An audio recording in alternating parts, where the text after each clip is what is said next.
When you think about taking a pill, I think most of us picture it like sending a very targeted text message to your body.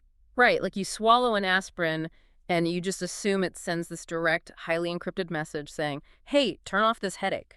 Yeah, exactly. Just a direct message. Don't bother anything else along the way. Right. But when you actually look at the pharmacology, especially when we're talking about combining really powerful medications, Yeah. it's far less like a targeted text message. Oh, absolutely. It's much more like shouting through a megaphone on a crowded, incredibly noisy factory floor. And nowhere is that analogy more accurate or honestly more dangerous than inside your liver. Because the liver is the ultimate biochemical sorting center of the human body. I mean, millions of people are walking around right now asking their liver to process oral estrogen therapies. Right, whether that's for managing severe menopause symptoms or just for contraception. Exactly. And many of those exact same people simultaneously need to take blood thinners to prevent fatal blood clots. Which sets up this massive collision. We got a really fascinating stack of sources for this deep dive today. We're pulling from major clinical guidelines, pharmacological interaction databases, and some truly groundbreaking hematology studies to figure this out. Yeah, the mission today is to unpack exactly how the liver acts as the central processing hub for these drugs. We want to look at how oral estrogens interact with the metabolism of oral anticoagulants, like, warfarin and DOACs. And what this actually means for you, the patient, who's caught right in the middle of this chemical crossfire. Because the old rules of medication are changing rapidly. And understanding this liver-level chemistry is basically your ultimate shortcut to being an informed advocate for your own health. It really is. The pharmacological landscape here is shifting so fast. So let's start at the very beginning of the journey. Because before we can understand the clash between blood centers and hormones, we have to look at what happens the moment oral estrogen actually enters the human body. Because it doesn't just float peacefully into your bloodstream. Not at all. It goes through this intense physiological gauntlet that we call hepatic first-pass metabolism. Hepatic meaning liver. Right. So when you swallow an estrogen pill, it travels down your GI tract, gets absorbed into the blood vessels surrounding your stomach and your intestines, and is immediately funneled into the portal vein. And that vein is basically a superhighway directly to the liver, right? Exactly. It's a direct route. The liver gets the very first pass at processing this hormone before the rest of the body even sees a single drop of it, and it reacts aggressively. Because it's not used to that. Yeah, I mean, the liver is not evolutionarily adapted to receive a massive concentrated dump of hormones directly from the digestive system. It interprets this unphysiologically high concentration as a system stressor. Like a threat. Yes. And when the human body is stressed or senses a potential toxin, its evolutionary fallback is to prepare for trauma or injury. So if the body thinks it's about to be injured, it just starts hoarding emergency supplies. It starts manufacturing blood clotting material just in case. Spot on. It immediately ramps up the production of serum globulins. You can think of these as structural proteins floating in your blood, and many of them are the literal building blocks of a blood clot. These are the things with names like fibrinogen and prothrombin, right? Yeah, and factors 7, 8, and X. Okay, so going back to our analogy, we're basically setting off a blaring alarm clock inside a sleeping factory. The oral estrogen wakes the liver up and just forces all the workers to wildly overproduce this biological glue. That is a perfect way to picture it. And we actually have laboratory data showing exactly how much excess glue is being generated. A major hematology study measured these precise outputs by looking at a biomarker called the prothrombin activation peptide, or F1+2. Okay, F1+2, what does that marker actually tell us? Well, you can think of F1+2 as the exhaust fumes left over when your body generates a clot. Oh, I see. So the more exhaust there is, the more the factory is running. And the study found that taking oral estradiol increased this clot generation marker by 15%. Wow. Which is a massive jump in your baseline coagulation. It's a highly significant procoagulant state. And they also noted a 60% increase in global fibrinolytic capacity, which is the body's system for breaking down clots. But it gets vastly overpowered by the clotting factors. Wait, why does it get overpowered? Because at the exact same time, the oral estrogen is shutting down the body's natural safety protocols. The data showed that antithrombin levels, which act like your body's internal blood thinner to prevent spontaneous clots, Right. those dropped by about 10%. And another regulatory protein called PAI1 dropped by a massive 50%. That is crazy. So the liver factory is working overtime, producing all this massive amount of glue, while simultaneously just throwing away its own internal paint thinner. Exactly, which perfectly explains why oral estrogens have historically been associated with such a significantly increased risk of venous thromboembolism, or VTE. Which includes deep vein thrombosis and pulmonary Yeah. embolisms. But this entire chaotic factory floor scenario, it's solely dependent on how the estrogen actually gets into the body, right? The alarm only sounds if you use the front door. Right. Changing the delivery route changes the entire biological response. If you look at transdermal hormone replacement therapy, so patches, gels, or sprays applied directly to the skin. It just absorbs into the capillary bed and enters the systemic bloodstream directly. Exactly. It completely bypasses that portal vein superhighway. So the hormone just quietly sneaks through the back door, and the liver factory keeps right on sleeping. Yeah, because the liver isn't bombarded with that initial concentrated dose, there's no system stressor, there's no spike in clotting factors. Large observational studies show that the relative risk for a VTE in women using transdermal estrogen is 0.97 compared to non-users. So basically the exact same. The risk is statistically identical to someone not taking hormone therapy at all. Yes. The laboratory data confirms that transdermal estradiol has a completely neutral effect on thrombin generation. Okay, so that establishes our baseline. The liver is either flooded with estrogen and pumping out biological glue, or it's bypassed entirely. So let's introduce the collision. Picture a patient who is taking an oral estrogen pill. Their liver is churning out all this extra glue, and then unfortunately they suffer a blood clot. Right. Their doctor immediately puts them on an oral blood center designed to destroy that exact same glue. Let's start with the classic drug here, warfarin. Yeah, so warfarin has been the standard of care for decades. It's a vitamin K antagonist. Basically, it works by starving the liver of the vitamin K. It needs to synthesize those exact clotting factors we were just talking about. Okay, but warfarin is notoriously difficult to manage, right? Incredibly difficult. It has a very narrow therapeutic index. The margin of error between a dose that successfully prevents a fatal clot and a dose that causes catastrophic internal bleeding is just razor thin. Wait, I'm a bit confused here. If my oral estrogen is actively making my blood thick and sticky, and my warfarin is actively trying to thin it out, wouldn't they just cancel each other out? Like, why doesn't the doctor just give the patient a slightly higher dose of the blood thinner to overpower the estrogen? Well, attempting to overpower the liver with a higher dose sets up a highly unpredictable pharmacological tug of war. I mean, you get a dual-level collision here. Dual level. Yeah. The first is pharmacodynamic, meaning what the drugs do to the body. The warfarin is desperately trying to shut down the assembly line while the estrogen is screaming at the workers to build more clots. Right. But the second level of the collision is pharmacokinetic, meaning what the body does to the drugs. Oh, so the liver enzymes themselves get involved in the fight. Exactly. Warfarin relies entirely on the liver's cytochrome P450 system to be cleared from the body. These are specialized detoxifying enzymes. And warfarin is actually a mixture of two molecular shapes, kind of like left-handed and right-handed versions of a key. Okay, tracking with you.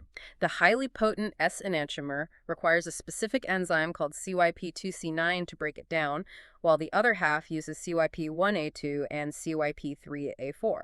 So you have these specialized factory workers trying to dismantle the warfarin at a steady pace. Right, but the oral estrogen throws the entire factory into chaos. Pharmacological interaction data highlights studies showing that oral contraceptives can actually increase the clearance of related anticoagulant drugs by 25%. Wait, so the liver is chewing through the blood thinner a quarter faster than it normally would? Yes. The systemic exposure of the anticoagulant just plummets. So the estrogen is doing double damage here. It's dose-dependently increasing the physical clotting factors while simultaneously causing the liver to destroy the blood thinner at an accelerated rate. Which turns the patient's daily life into an absolute nightmare of clinical monitoring. I mean, managing warfarin under normal circumstances is already tough, but doing it while taking oral estrogen, that requires constant blood draws to check the INR, right? The international normalized ratio, yes. Patients are constantly having their dosage tweaked, constantly worrying that, eating a salad with too much vitamin K is going to tip the scales and trigger a stroke. So the medical field desperately needed a workaround. And that burden of constant testing led to the development of a newer generation of drugs. Direct oral anticoagulants, or DOACs. Right. Medications like rivaroxaban and apixaban. So if warfarin requires this terrifying tightrope walk, Do the DOACs actually solve the problem? Well, they solve the monitoring problem. DOACs are metabolized differently. They don't rely nearly as heavily on that CYP2C9 enzyme pathway that warfarin uses.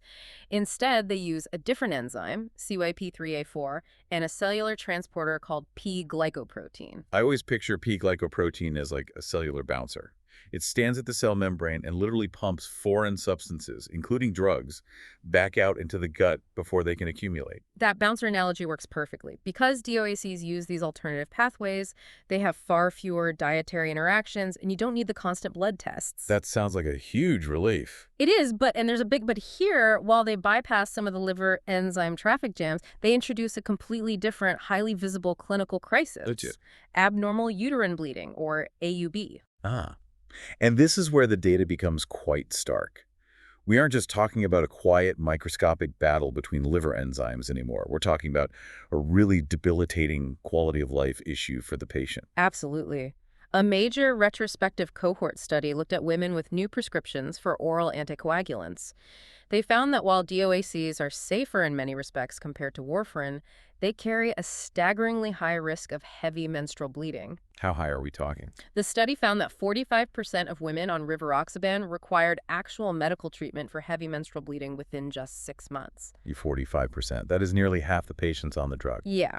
For those on apixaban, it was 23%. And what's even more troubling is that this rate of severe bleeding wasn't clearly reported in the initial landmark clinical trials for DOACs. Really? How did they miss that? It was only discovered through post-hoc analysis after case series of excess bleeding began pouring in from the real world. But why? Why do these newer, supposedly more advanced drugs cause such severe uterine bleeding when the old-school warfarin didn't cause it at nearly the same rate? It comes down to the mechanism of action. Warfarin works systemically right. It slowly depletes vitamin K factors over days, maintaining this somewhat steady, if precarious, state. Yep. DOACs, on the other hand, are direct inhibitors. They reach peak concentration rapidly and wear off rapidly, creating daily spikes and troughs in the blood. So it's much more up and down. Exactly. But more importantly, drugs like rivaroxaban directly target and block a specific protein called factor SAG. And the endometrial lining, the tissue that gets shed during a menstrual period, relies incredibly heavily on factor SAG to initiate coagulation and stop the bleeding. Oh, wow. So at the very localized tissue level of the uterus, the DOAC is essentially stripping away the exact chemical tool the body needs to turn off the faucet. Precisely. The blood simply cannot coagulate properly to stop the menstrual shedding, leading to prolonged heavy hemorrhaging that frequently requires medical intervention. The irony here is just staggering. I mean, we spend the first half of this deep dive terrified that oral estrogen is going to cause a fatal blood clot by making the liver pump out too much biological glue. Right. But then when patients are put on these modern DOACs to prevent those clots, they end up facing the exact opposite problem. Right. Just debilitating, severe bleeding. It places the patient in an incredibly profound clinical dilemma. It sounds like an impossible trap. You suffer a blood clot, so you absolutely need a thinner. But you're also dealing with severe menopausal symptoms, or you rely on oral contraceptives to manage endometriosis or prevent pregnancy.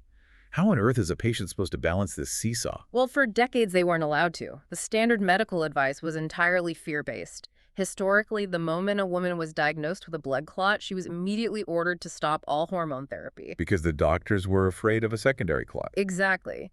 The overarching fear in the medical community was that the pro-clotting effects of the hormones would inevitably override the blood thinner, causing another, potentially fatal clot. Which meant these women were forced to go through sudden, severe hormonal withdrawal, just suffering through hot flashes and mood swings, all while trying to physically and emotionally recover from a major cardiovascular event. It was a brutal protocol, but doctors felt they had no other choice. That is, until a massive paradigm shift occurred in the hematology community, driven by a researcher named Dr. Ida Martinelli. This is the light at the end of the tunnel. The Martinelli breakthrough completely flips the script on what patients are actually allowed to take. It really does. Dr. Martinelli published a landmark study that gained widespread attention. Her team analyzed a massive data set of almost 1,900 women who were actively taking blood thinners. And what do they do differently? Instead of relying on historical fear, they asked a simple empirical question. What actually happens if you just let women keep taking their hormone therapy while on anticoagulants? They just watch the collision happen in real time. They tracked the outcomes, yes. And the statistics totally shattered the old medical consensus. They found that the recurrence rate of blood clots was actually slightly lower for the women who stayed on their hormone therapy. Hold on, wait. The women taking the blood-thickening hormones actually had fewer recurring clots than the women who stopped. Yes. The recurrence rate was 3.7% per year for women on hormones, compared to 4.7% per year for women who were forced off their hormones. That is incredible. And furthermore, the incidence of abnormal uterine bleeding was remarkably similar between the two groups. It was 22.5% for those on hormones versus 21.4% for those not. But how is that physiologically possible? If we know the estrogen is screaming at the liver to make more clotting glue, how do they not get more clots? Because the blood thinner acts as an impenetrable shield. As long as the patient is receiving a therapeutic, closely monitored dose of the anticoagulant, the drug completely overwhelms the pro-clotting effects of the estrogen. Oh, I see. Think of the estrogen as a running garden hose and the blood thinner as an industrial fire hydrant. The thinner neutralizes the biological glue faster than the liver can possibly manufacture it. So the data is undeniable. Women can safely take estrogen-containing therapies while on blood thinners. It's like finding out you don't have to choose between putting out a fire, preventing a fatal blood clot, and keeping the house warm, treating your severe menopause symptoms. You can safely do both. Exactly.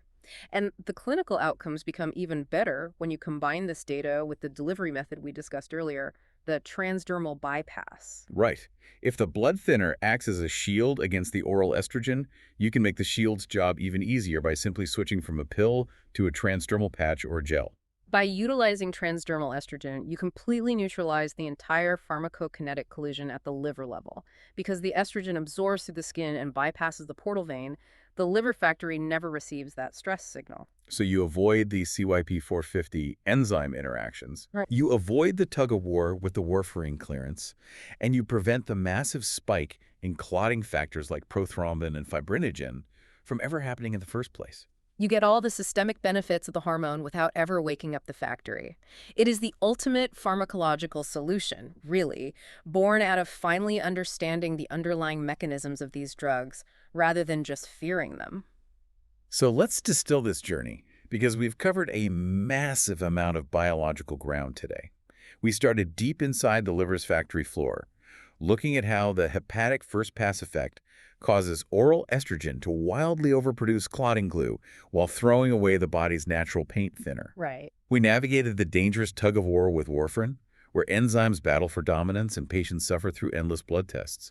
We explored the bleeding risks of modern DOACs, where turning off the biological faucet causes severe uterine hemorrhaging. Yeah. And finally, we arrived at the liberating clinical data showing that under the shield of anticoagulants and the bypass of a transdermal patch, blood thinners and hormones can safely coexist. It just highlights why medical science must constantly question its own assumptions. I mean, for decades, patients suffered unnecessarily because we didn't fully map the intersection of these two metabolic pathways. Imagine walking into your doctor's office equipped with this knowledge, armed with an understanding of liver metabolism, the mechanics of DOACs, and the transdermal bypass.